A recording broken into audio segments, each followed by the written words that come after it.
Un pilier immense parmi les piliers de l'islam, vécu par les âmes des croyants en quête de rapprochement envers Allah, aspirant à sa maison, ses sentiments et ses sanctuaires.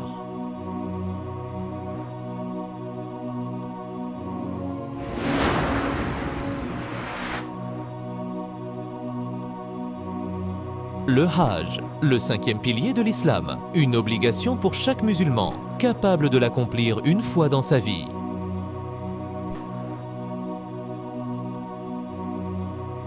Allah dit, et c'est un devoir envers Allah pour les gens qui ont les moyens d'aller faire le pèlerinage de la maison.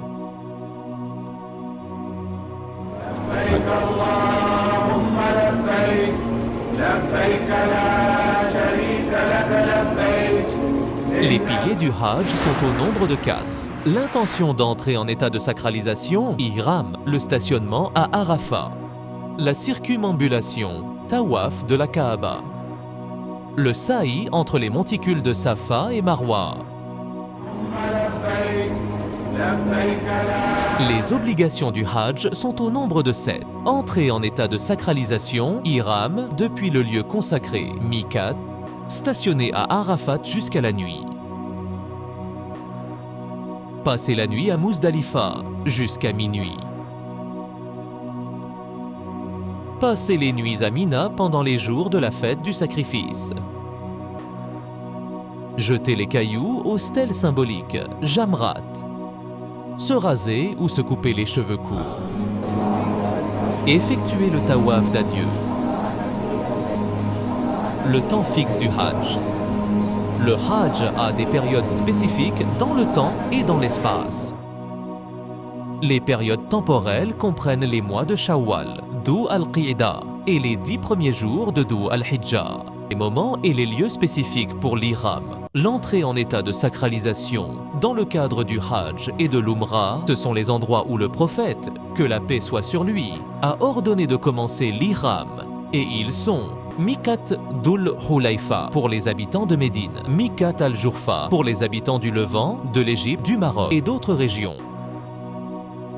Miqat Dat Irq pour les habitants de la région de l'Est. Miqat Qarn al-Manazil pour les habitants du Najd. Miqat Yalamlam pour les habitants du Yémen.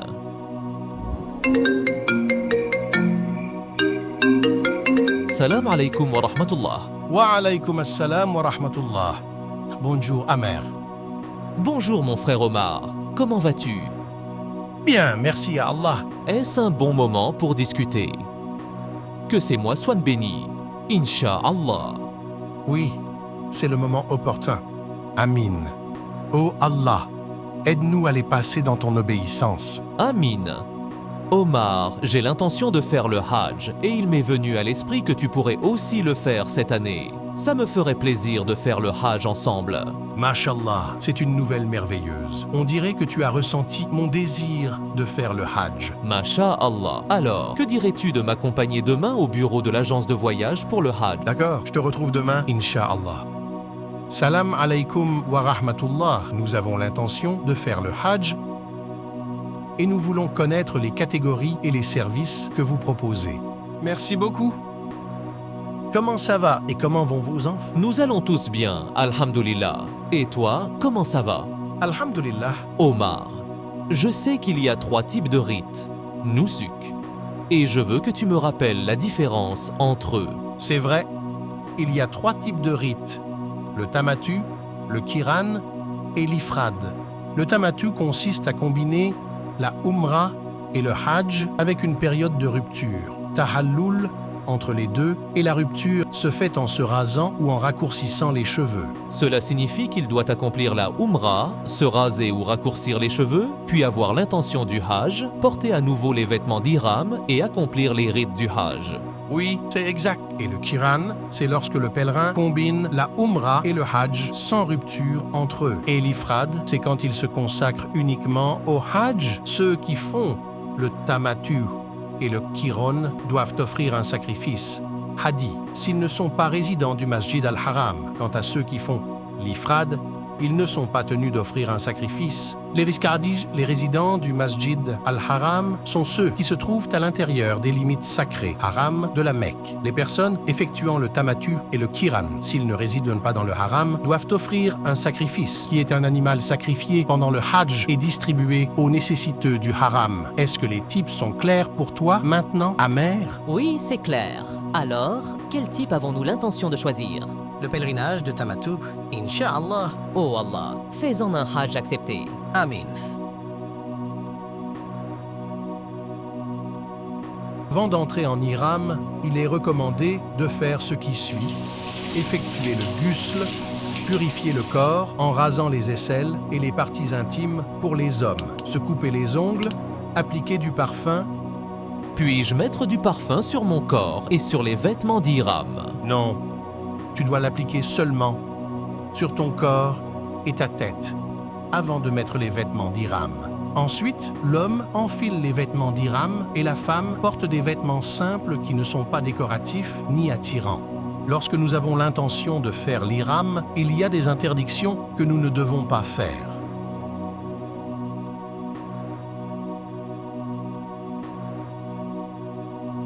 Enlever des cheveux du cuir chevelu ou du corps. Couper les ongles. Appliquer des parfums sur le corps ou les vêtements. Porter des vêtements cousus pour les hommes.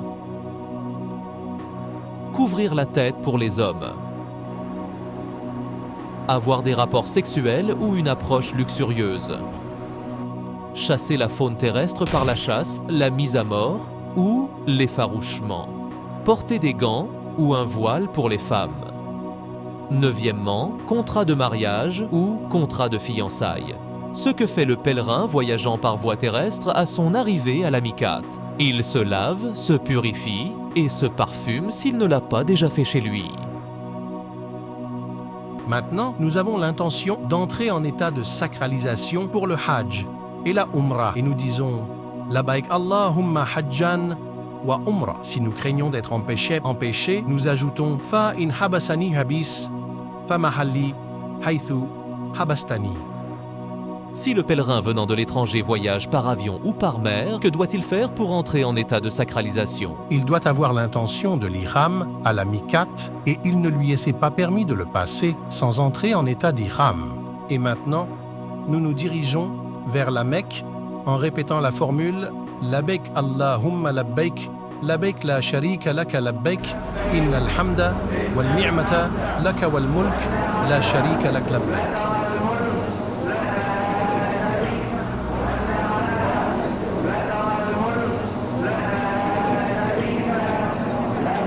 Amer, il est recommandé d'entrer avec le pied droit et de dire Allahumma salli ala rasulillah, a'udhu billahi al-azim, wa biwajhihi al-karim wa sultanihi al-qadim, min ash-shaytani al-rajim. Allahumma iftah li abwaba rahmatika.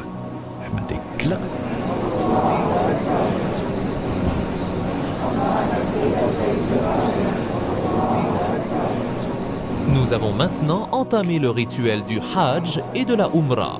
Oui, car nous sommes des pèlerins accomplissant le Hajj Tamatu. Ainsi, nous effectuerons d'abord la Umrah, puis nous nous désacraliserons avant de recommencer en entrant dans les rites du Hajj.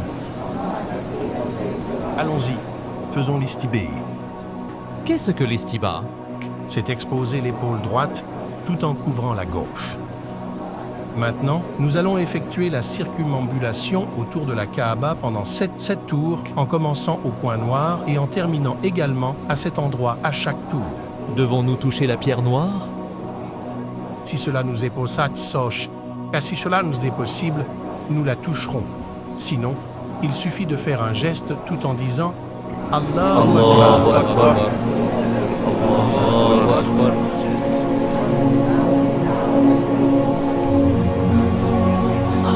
Ô Amer, marche plus rapidement. Cela s'appelle le ramal, comme indiqué dans la sunna, et cela se fait lors des 3 premiers tours. La validité de la circumambulation nécessite que le pèlerin soit en état de pureté majeure et mineure. S'il atteint le coin yéménite, il peut le toucher s'il est accessible, dire Allahu Akbar sans l'embrasser. Sinon, il peut continuer le tour sans geste particulier ni dire Allahu Akbar. Il est recommandé de dire entre le coin yéménite et la pierre noire. ربنا آتنا في الدنيا حسنة وفي الآخرة حسنة وقنا عذاب النار.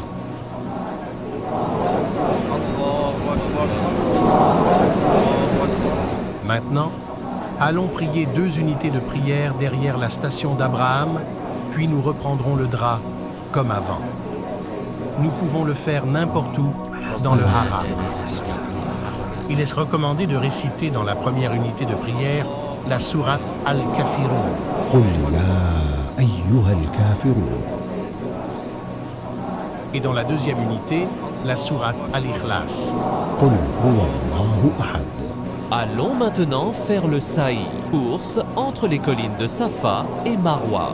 Avant cela, buvons de l'eau de Zamzam, car il est recommandé d'en boire pendant notre trajet vers le sa'i. Le sa'i entre Safa et Marwa.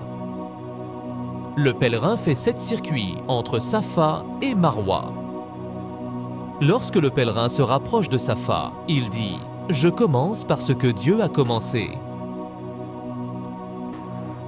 Certes, Safa et Marwa sont parmi les rites, signes d'Allah. Ensuite, il monte sur Safa si possible, fait face à la Kaaba.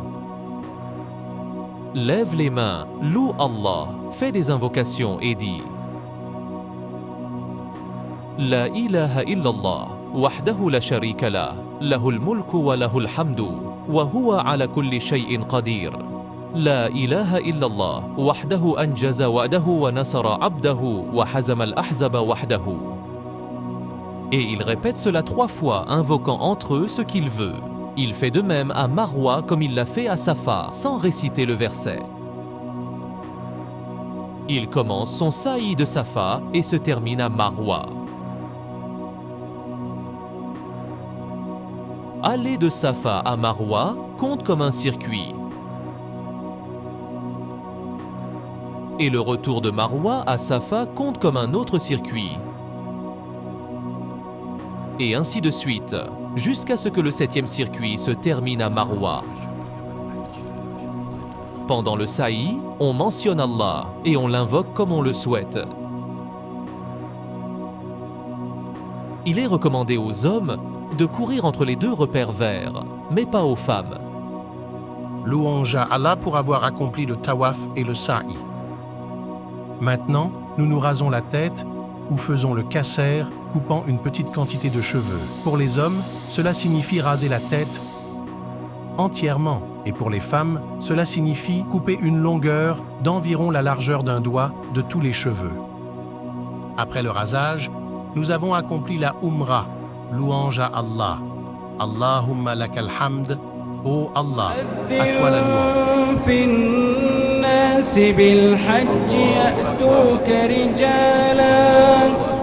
وعلى كل ضامر يأتين من كل فج عميق. Mashallah, la récitation de l'imam ce soir est vraiment émouvante. Allahumma barik. Subhanallah.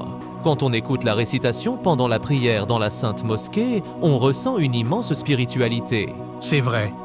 Et on a aussi l'impression que la voix de l'imam est différente de celle à la télévision. Oui, vraiment. Quand devons-nous enfiler nos vêtements d'ihram pour commencer les rites du Hajj? Le 8e jour, Inch'Allah. Le 8e jour de Dhu al-Hijja. Allons, à Mer Amina, le lieu où nous passerons le 8e jour, le jour de l'Aïd al-Adha et les jours de Tashriq. Son emplacement est à l'est de la Mecque. Ainsi, nous passerons la plupart des jours du Hajj à Mina. Oui, c'est exact. Aujourd'hui est le 8e jour, également appelé le jour de Tarwiyah.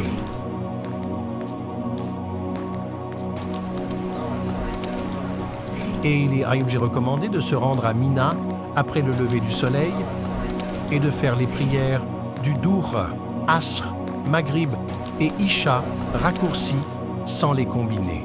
Et il est recommandé de se rendre à Mina après le lever du soleil et de faire les prières du Dour, Asr, Maghrib et Isha raccourcis sans les combiner.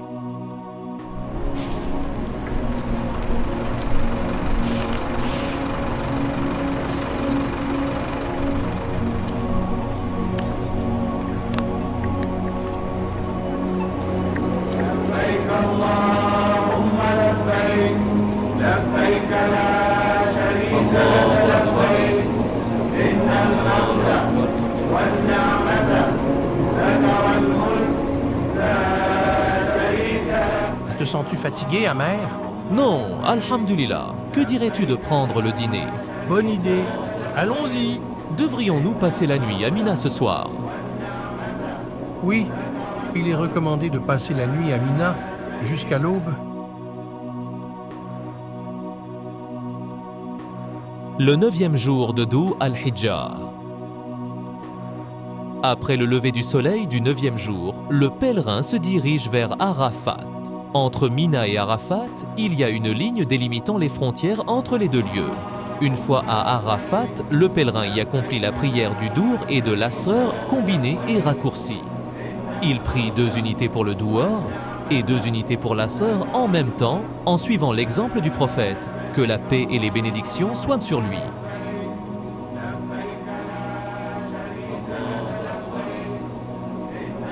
Sais-tu, Omar, que se tenir à Arafat et vivre cette expérience est bien différent de ce que j'avais imaginé? Des sentiments de grandeur, de révérence, d'amour et d'adoration envers Allah m'envahissent. La scène des pèlerins est vraiment impressionnante, wallah. Oui, par Allah. La scène de Pietri, la scène des pèlerins, est majestueuse. Des espoirs, des rêves, des souhaits et des prières montent vers ce Spandin. Ils montent vers le ciel. Aujourd'hui est l'un des jours les plus grands. Laissons nos cœurs sincères faire des supplications jusqu'au coucher du soleil. Le prophète, que la paix et les bénédictions soient sur lui, a dit « La meilleure des invocations est celle du jour d'Arafat. Et la meilleure parole que j'ai dite, moi et les prophètes avant moi, est « Il n'y a de divinité digne d'adoration qu'Allah, lui seul, sans associé. À lui la royauté et à lui la louange. Et il est capable de toutes choses. » Allah, pardonne-nous, agrée-nous et accorde-nous ton pardon. Amin, amin. Le soleil est sur le point de nous quitter, Omar. Où devrions-nous aller maintenant? Nous devons nous diriger vers Muzdalifa, un lieu entre Mina et Arafat. Une fois là-bas, nous accomplirons la prière du Maghrib et de l'Isha, combinée et raccourcie. Sous la bénédiction d'Allah, Allah, facilite-nous la tâche. Après Muzdalifa, que devons-nous faire? Nous nous rendrons à Mina pour lapider la stèle d'Al-Aqaba. Alors, d'où devons-nous prendre les cailloux? Nous sommes autorisés à les prendre de n'importe où, et leur taille doit être entre celle d'un pois chiche et celle d'une noisette.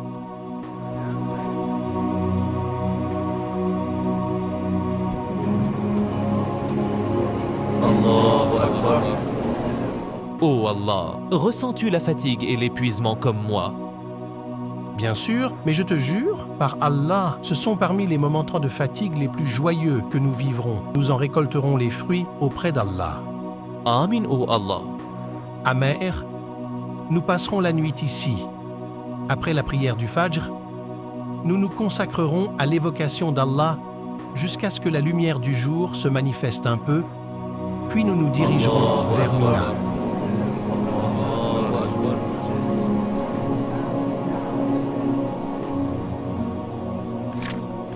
Le 10e jour de Dhu al-Hijjah.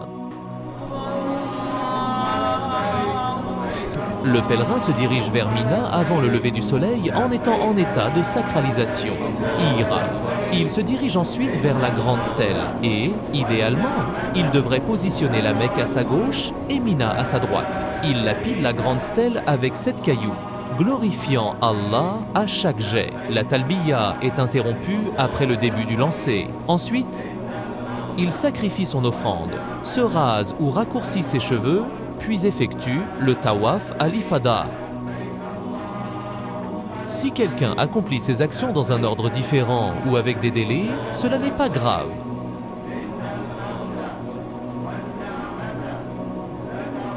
C'est fait, n'est-ce pas? Oui, alhamdulillah. Maintenant, nous pouvons nous désacraliser.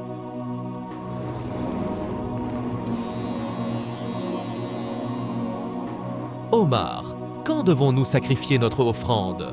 Aujourd'hui, et nous pouvons déléguer quelqu'un d'autre pour effectuer le sacrifice. Lorsque cela nous sera possible, nous accomplirons le tawaf al-ifada et il est permis de le combiner avec le tawaf al-wida d'adieu. Devrions-nous passer la nuit à Mina? Oui, nous passerons la nuit là-bas, le 11e soir.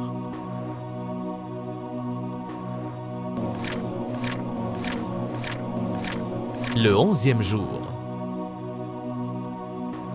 Le pèlerin se rend pour lapider les stèles, commençant par la petite, puis la moyenne et enfin la grande. Après, lancé chaque lapidation, il se tient face à la Kaaba, invoquant son Seigneur. Il est recommandé de se tenir du côté droit après la lapidation de la petite stèle, du côté gauche après la lapidation de la stèle moyenne et à nouveau, du côté droit après la lapidation de la grande stèle.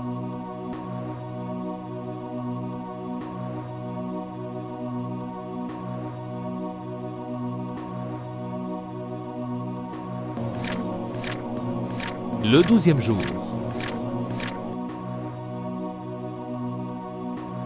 Le pèlerin répète les actions du 11e jour en lapidant les stèles.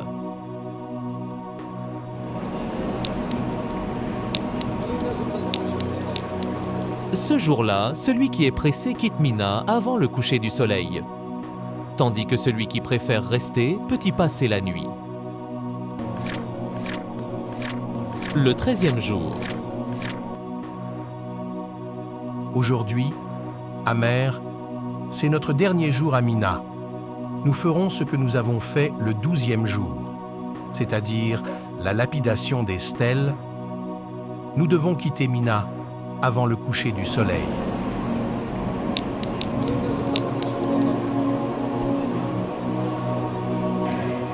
Louange à Allah, nous avons terminé la lapidation des stèles. Quelle est la prochaine étape? Nous allons retourner à la Sainte Mosquée pour effectuer le tawaf al-wida, le tawaf d'adieu. Si nous prévoyons de partir, nous ne devrions pas quitter la Mecque avant d'avoir fait nos adieux à la maison sacrée en effectuant le tawaf.